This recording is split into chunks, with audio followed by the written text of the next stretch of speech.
Waalaikumsalam warahmatullahi Alhamdulillah nahmaduhu wa nasta'inu wa nastaghfiruhu wa na'udzu billahi min shururi anfusina wa min sayyiati a'malina may yahdihillahu fala mudilla lahu wa may yudlil fala hadiya lahu asyhadu an la ilaha illallah wahdahu la syarika lahu wa asyhadu anna Muhammadan 'abduhu wa rasuluhu la nabiyya ba'dahu amma ba'du.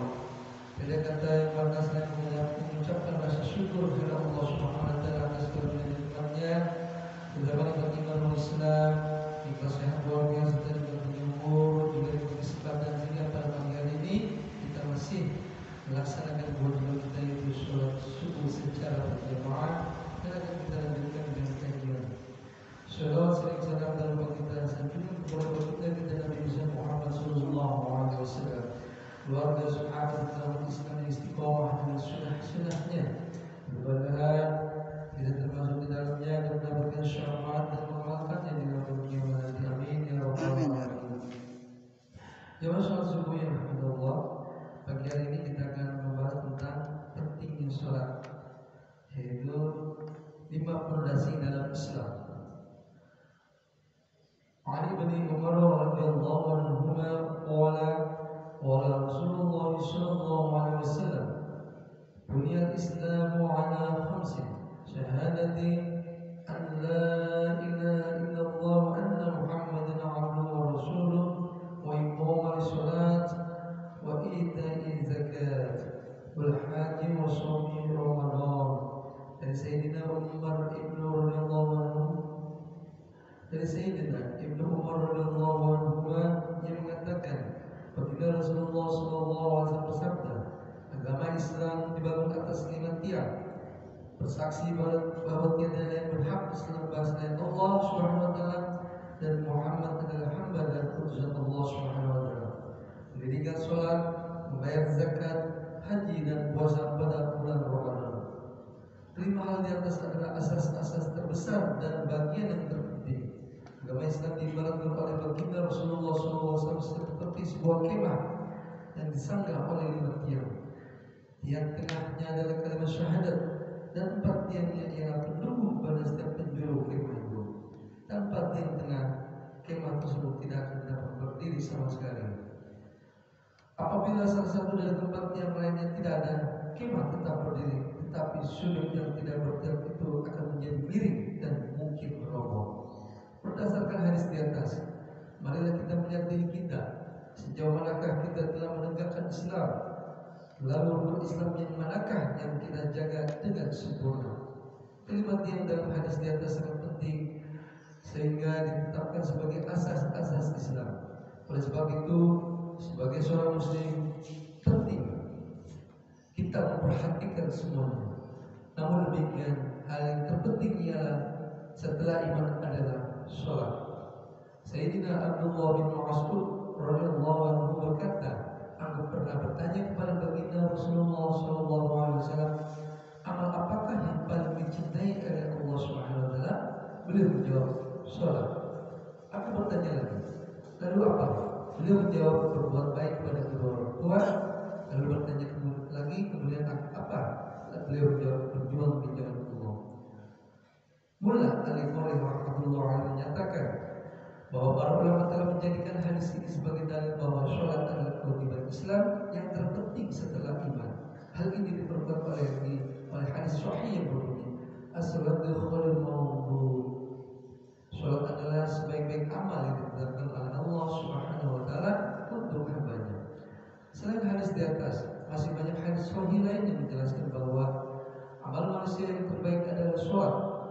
Dalam kitab Jami'us Shaghir disebutkan 5 orang sahabat yang telah meriwayatkan hadis di atas, yaitu Sayyidina Thawban, Sayyidina Ibnu Umar, Sayyidina As-Salamah, Sayyidina Abu Umamah dan Sayyidina Ubadah radhiyallahu anhu.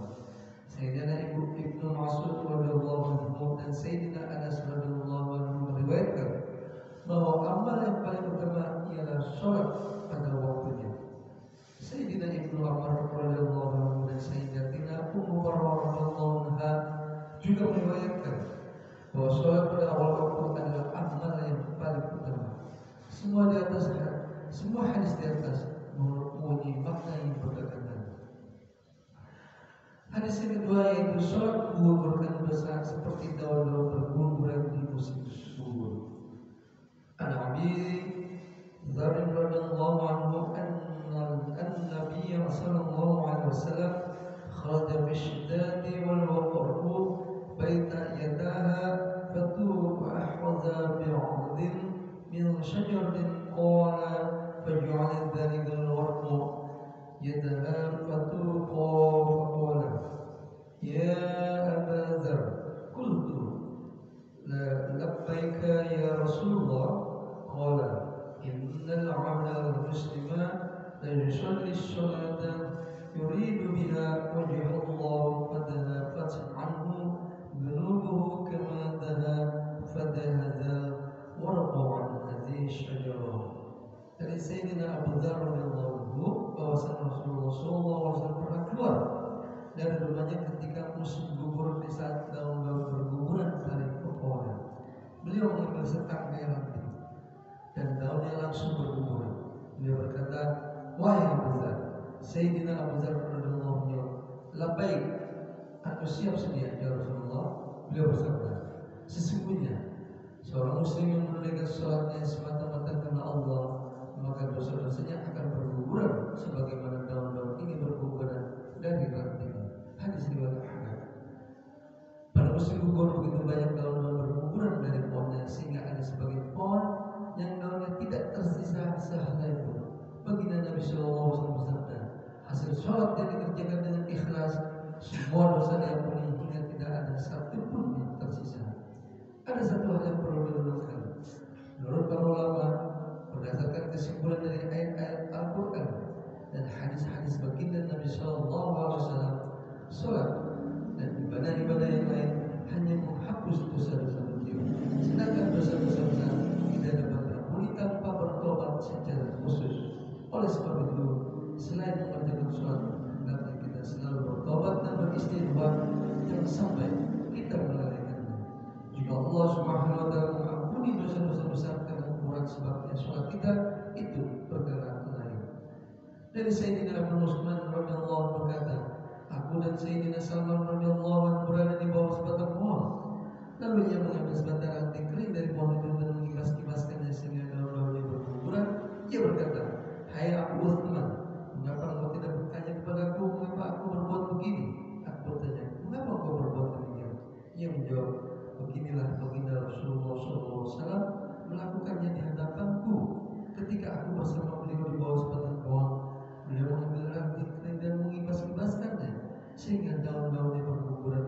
Lalu beliau bersabda, wahai Salman, mengapa kamu tidak bertanya kepadaku mengapa aku berbuat begini?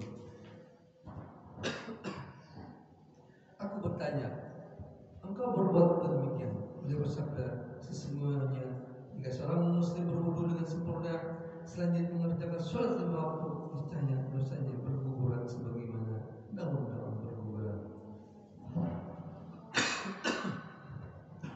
Beliau membacakan satu ayat yang artinya, dan dirikanlah sholat pada kedua tepi siang, pagi, dan petang, dan pada sebagian permulaan malam. Sesungguhnya amal kebaikan menghapus kejahatan. Itulah nasihat bagi orang-orang yang mau menerima. Alhamdulillah, 3 buah hadis tentang pentingnya sholat, di mana hadis pertama menjelaskan bahwa sholat merupakan asas Islam yang harus ditegakkan, karena kalau salah satu asas Islam yang tidak ditegakkan, yaitu salah satunya sholat, maka fondasi atau dalam hidup ini akan tidak sempurna. Oleh karena itu, di dalam hadis tersebut dijelaskan bahwa amalan apa yang paling dicintai oleh Allah Subhanahu Wa Taala, beliau menjawab yaitu pertama adalah sholat. Lalu selanjutnya amalannya yaitu berbuat baik pada orang tua dan kemudian berjuang di jalan Allah. Sholat adalah sebaik-baiknya amal yang ditetapkan oleh Allah Subhanahu Wa Taala untuk hambanya. Dan sholat juga menggugurkan dosa-dosa kita. Mudah-mudahan apa yang kita lakukan ini diterima oleh Allah Subhanahu Wa Taala. Tentunya karena keikhlasan dan hanya kepada Allah Subhanahu Wa Taala. Demikian yang dapat kami sampaikan. Mudah-mudahan ini bermanfaat bagi kita semua, dan tentunya saya pribadi dan dapat mengamalkannya dalam kehidupan kita sehari-hari, terutama dalam ibadah sholat. Dan insyaallah kami selalu istiqomah untuk menyampaikan satu dua buah hadis atau firman Allah dalam rangka meningkatkan keimanan ketakwaan kita, juga kecintaan kita kepada baginda Nabi besar Muhammad sallallahu alaihi wasallam. Mohon maaf atas segala kekurangannya. Wabillahi taufiq wal hidayah. Wassalamualaikum warahmatullahi wabarakatuh. Waalaikumsalam.